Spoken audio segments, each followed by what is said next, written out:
इथे एका सोसायटीचा सेक्रेटरी आहे आणि माझ्याबरोबर मी 2 मुलांना इथे घेऊन आलो. काय झालं, तो अंधार झाला ना, पटकन कुठे गेले कळले नाही. काय झालं ऐका ना, त्यांचा प्रॉब्लेम मला गोडबोले सरांना सांगायचा. त्यांचा प्रॉब्लेम तुम्हाला गोडबोले सरांना सांगायचा होता. सोसायटीचा सेक्रेटरी दुसरं काय करतो, दुसऱ्याचीच कामं करतो. बरोबर. त्यामुळे मी काय विचार केला की आपण त्यांचा प्रॉब्लेम त्यांना सांगूया. आणि त्यांचं ऍक्च्युली काय झालं, एक मुलगा 10वी आहे, दुसरा आहे 12. अच्छा. झालं काय, त्या 10वीचं त्याचा जेव्हा परीक्षा होती, मी एकदा मेंटेनन्सचं बिल द्यायला त्यांच्या घरी गेलो. दाराची बेल लागली, हॉलमध्ये नुसता धूर. म्हटलं काय आधी काय लागेल, माझी बायको हॉलमध्ये वडे तळते. तुला किचन असताना हॉलमध्ये कशाला वडे तळते? एक्झॅक्टली. बघतो तो वडील टेप रेकॉर्डरवर कॅसेट घेऊन लावायला बसला, म्युझिक सिस्टम. अरे बापरे. म्हटलं आणि मुलगा असा मध्ये सेंटरला पेपर लिहायला बसला होता. या सगळ्याच्या मध्ये? हो. आणि मग मला प्रश्न पडला की नक्की काय प्रॉब्लेम आहे. काय प्रॉब्लेम? त्याच्यावर त्याचे वडील असं म्हणाले, काय झालंय, 10वीचं त्याचं पेपर लिहायचं जे सेंटर आलंय, त्या सेंटरच्या बाजूला फेल. अच्छा. बर. म्हणजे त्याचा धूर वर्गात जाणार, तो त्याच्या डोळ्यात जाणार. बरोबर. पेपर मध्ये काय ढाका दिसणार. हो ना. त्यामुळे काय झालं, त्याचबरोबर हॉटेल म्हटल्यावर तिथे म्युझिक सिस्टीम येणार. अगदी बरोबर. त्या सगळ्यात सुद्धा त्याचं कॉन्सन्ट्रेशन ठरून नाहीये.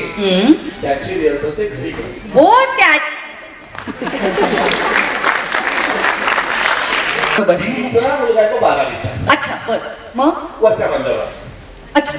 त्याच्या घरी वेगळाच प्रॉब्लेम. काय आता? तो म्हणला, माझी आई म्हणते तू आयटीत जा. आयटीत जा म्हणजे आयटीत जा नव्हे, इन्फॉर्मेशन टेक्नॉलॉजीत जा. फारच विनोदी आता तुम्ही. तर त्या आयटीत जा असं आई म्हणते आणि वडील म्हणतात मेकॅनिकलला जा. मग प्रॉब्लेम काय? प्रॉब्लेम हा आहे की त्या मुलाला काहीच चॉईस नाहीये. पण आईला असं वाटतं की तिची जी भाची आहे, काय मुळात काय, तो कॉम्प्युटरवर रोज गेम खेळतो, फेसबुकला असतो, व्हॉट्सअपला असतो, चॅटिंग करतो. क्या बात आहे. म्हणजे त्याला कॉम्प्युटर येतो. बरोबर. अच्छा. हा प्रॉब्लेम आहे असं आईला. ती त्याला म्हणते तू आयटीत जा. म्हणजे प्रॉब्लेम काय? हा प्रॉब्लेम आहे. नाहीच आहे. तिची जी भाची आहे तिने आयटीत जॉब घेतला, तिला आयटीमध्ये जॉब मिळाला, 40,000 स्टार्ट मिळाला. वा. हा प्रॉब्लेम आहे. अच्छा. काय?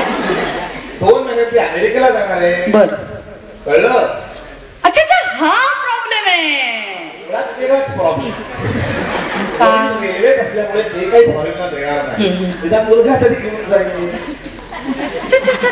हा प्रॉब्लेम आहे काय? वडील म्हणतात मेकॅनिकलला जाऊ. त्यांचं म्हणणं खरं म्हणजे लॉजिकली बरोबर आहे. म्हणजे अहो, मॅन्युफॅक्चरिंगचं काही झालंच नाही तर तुम्ही सॉफ्टवेअर लावणार कुठे?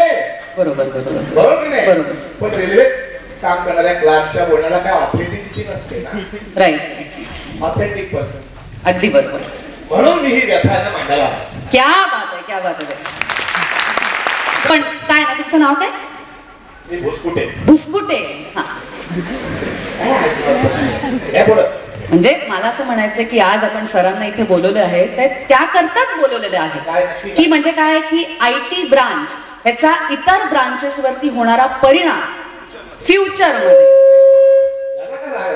बघा ना, फ्युचर मध्ये म्हणजे त्याचे इफेक्ट्स काय होणार आहेत याबद्दलच सर आज इथे बोलणार आहेत. कळलं का तुम्हाला? Very good. म्हणजे माझे पुढचे प्रॉब्लेम त्यांच्याकडे. अगदी. चला, धन्यवाद सर. मी निघतो. तुम्हाला त्रास दिल्याबद्दल माफी मागतो. जय मराठी.